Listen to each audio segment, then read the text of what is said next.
Jesse's friends had invited him to go to the local temple class here in Bethlehem, and he was more than excited to go. You see, Jesse is 10 years old, and he is getting just old enough to realize that we all didn't just evolve onto this earth with perfectly good functional bodies that know how to grow and develop on their own. He is realizing that all this stuff in life had to be brought together by a higher being that definitely knew what he was doing. So as his little mind is swirling with enough questions to stress out any parent, Jesse's dad was doing just that, stressing. Philip is outside of the temple, getting more nervous by the minute. He knew that he really didn't have the answers to Jesse's questions, but he also didn't want his son's answers coming from these religious people either. Philip was not an educated man. In fact, managing the inn in Bethlehem was all he really knew how to do. But one thing he did know is that many times people end up believing what they see and hear, even if it's not the truth, and he wanted to be the one to control what his boy learned.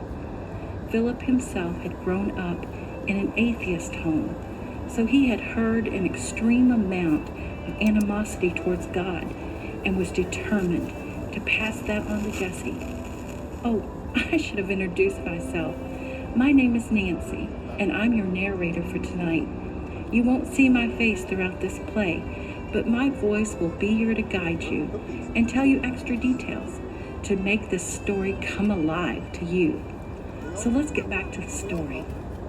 Oh goodness, look at him. Philip can't stand it any longer.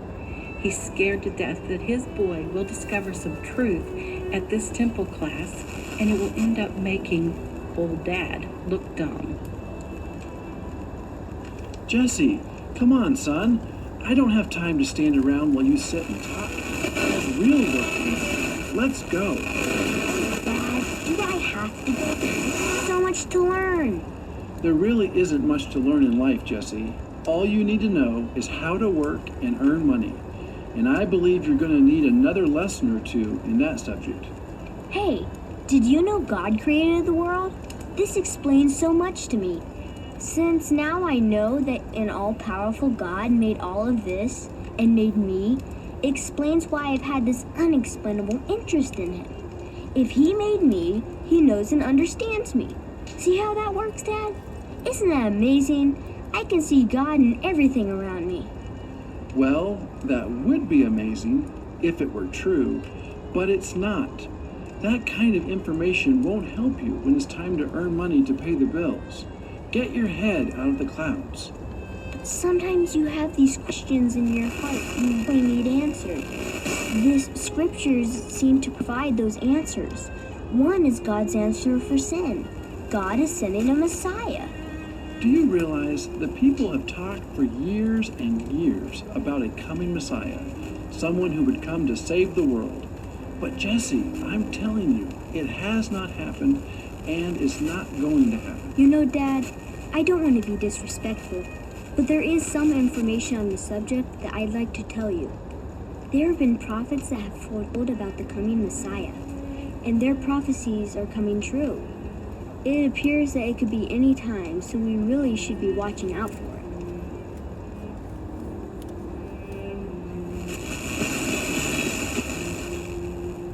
Jesse and Philip continued with conversations that seemed to go nowhere. Jesse couldn't be deterred, and Philip couldn't be convinced.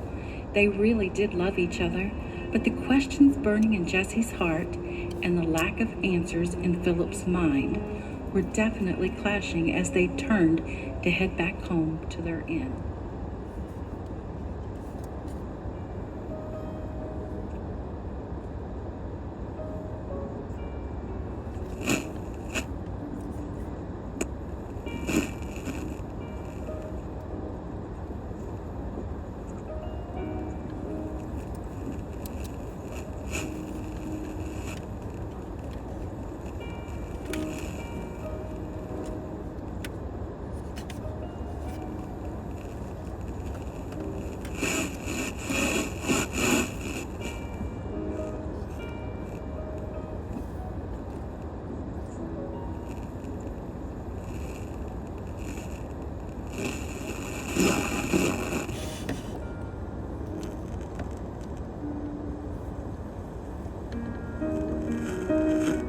let them get moving.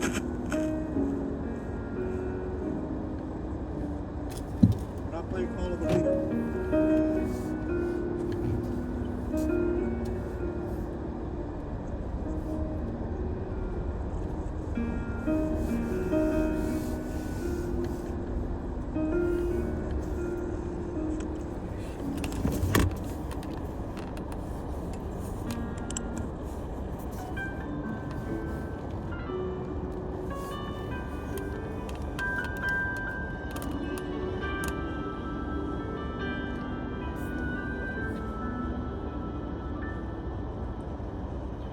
Goodness, what has happened to Bethlehem? It's so busy.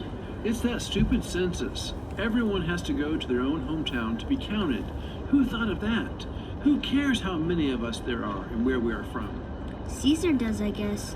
Well, he certainly doesn't understand how it affects the working man. We've been slammed here at the inn for days, and it's not over yet. It's exhausting. Hey, would you hand me those water pots? I need to go get the customers some fresh water. Jesse, did you hear me? Huh? Oh, I'm sorry. What did you ask me? Oh, goodness, here we go again. Being of no earthly good since you have all these brilliant new thoughts in your head. I'm sorry, Dad. I was just thinking over some of the prophecies about the coming Messiah. Can you imagine God coming to earth as they have prophesied? Maybe even coming here. I'm telling you, boy, I'm getting sick and tired of this information consuming my mind. There is no God, and if there was, he is not coming here. I don't know what it's going to take to convince you. Dad, you always said that people believe what they have seen and heard, and I've seen and heard enough to convince me that there is a God, and he is interested in our lives, even here in Bethlehem. But this information isn't just hearsay. It's documented, it's reasonable, it fits with nature, and all the prophecies of the prophets. Philip couldn't stand all of this nonsense being spoken in his house. He decided to try another method to convince Jesse that there was no God. So he made several signs that said, "God is nowhere," and he placed them in prominent places around the inn. After Jesse finished filling the water pots, he looked up at the signs his dad had made, and a big smile came across his face. Dad, I love those signs you put up. They are great. What do you mean? I thought you'd hate them. No, it's a wonderful statement. God is now here. That is not what that sign says. You are impossible, boy. What Philip failed to realize is that two different people with two different hearts were reading that sign. One with a heart that was trying to disprove God, and one with a heart that was trying to discover God. When you see life through eyes that want God, beautiful things begin to happen that will amaze you. Something happened that night that brought all of time and prophecy and history together at one mighty point. God's plan of salvation was traveling from heaven to Jesse's inn and was going to show up in the form of a little baby.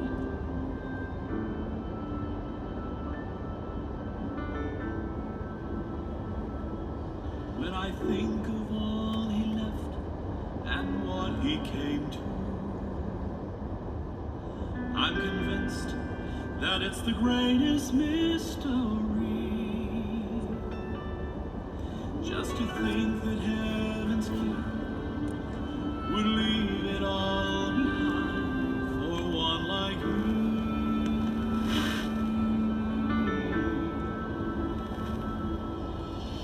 If I started writing now Earth. It is now a reality. God's plan to save the world was now being fulfilled, and Jesse got to be a part of it. It really is amazing that God would choose to enter the world in this manner to show that he's available to everyone. He didn't come to earth as an important, unreachable king, but he came as a baby to lower himself to our level that you can reach him.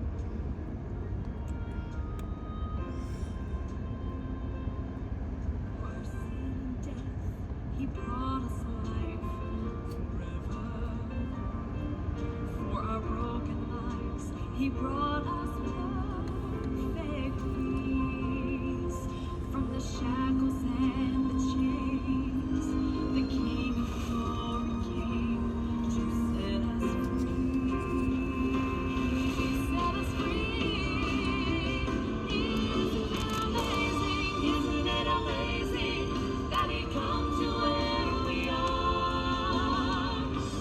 Isn't it amazing that a King would go that far? Doesn't it amaze you that you find Him in this place? Isn't it amazing grace? Lord, I want to thank You that You come to where we are.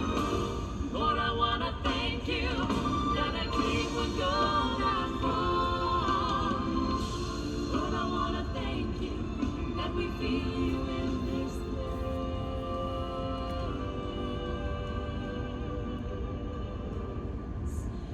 Isn't it amazing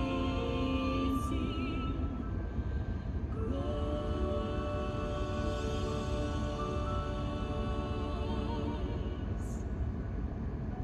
Well, it's been 35 years since that night, and I'm still amazed. Jesus stepped into my life and our world and changed everything.